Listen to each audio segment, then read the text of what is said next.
पालघरमध्ये शेकडो कोटींचा जमीन घोटाळा झालाय।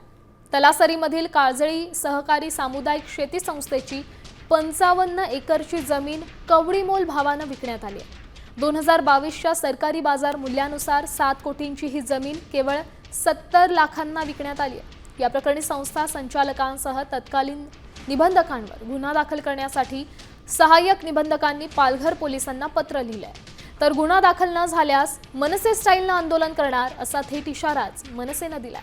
आता असा इशारा मनसेचे तालुका प्रमुख विजय वाडिया यांच्याकडून देण्यात आलाय।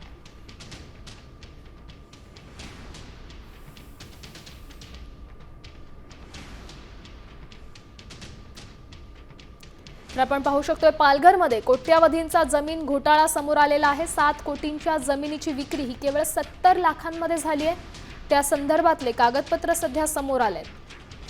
त्यासोबत मनसे स्टाईल या संदर्भात तोडगा काढू असा इशारा देखील देण्यात आलेला आहे। मनसेचे तालुका प्रमुख विजय वाडिया यांच्याकडून हा इशारा देण्यात आला आहे।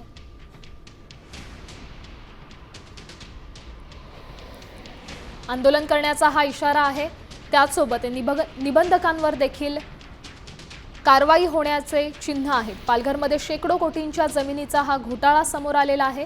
7 कोटींच्या जमिनीची विक्री ही केवळ 70 लाखांमध्ये करण्यात आली आहे। सहकारी संस्थेच्या जमिनीचा हा घोटाळा आहे। पालघरमधला हा घोटाळा आहे। संचालकांसह निबंधकांवर गुन्हा दाखल करा अशी मागणी देखील करण्यात येते आणि जर असं नाही झालं तर आम्ही आंदोलन करू असा इशारा मनसेच्या वतीने देण्यात आलेला आहे।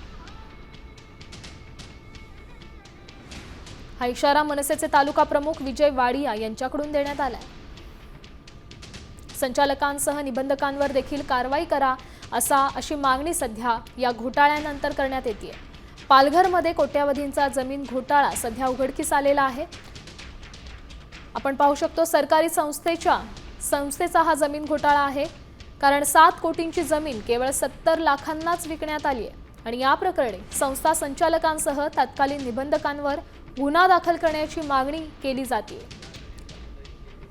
सहाय्यक निबंधकांनी पालघर पोलिसांना या संदर्भातलं पत्र लिहिलेलं आहे आणि गुन्हा दाखल न झाल्यास मनसे स्टाईलने आंदोलन करणार असा थेट इशाराच आता मनसेने दिलाय।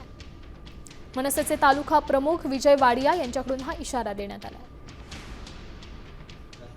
जिल्हा पालघर या संस्थेचं सन 16-17 ते 22-23 या कालावधीतलं ऑडिट करण्यासाठी श्री नागटिळक श्रेणी 2 आधीन DSA ऑफिस जिल्हा पालघर यांची नेमणूक करण्यात आलेली होती। त्यांनी जुलै अखेर या कार्यालयाकडे वैधानिक अहवाल सादर केलेला होता। जर वैधानिक अहवालामध्ये जर गैरव्यवहार अफरातफर आढळून आली तर कायद्यातील तरतुदीनुसार ते 15 दिवसात विधिनिष्ठ अहवाल सादर करतात। त्यानुसार विधिनिष्ठ अहवाल या कार्यालयाला सादर करण्यात आल्यानंतर त्यांना FIR दाखल करण्याची परवानगी देण्यात आलेली व प्राधिकृत करण्यात आलेला आहे। साधारणतः किती रकमेचा हा सगळा गैरव्यवहार झाल्याचं समजतंय? साधारणतः ही सामुदायिक संस्थेची जमीन ही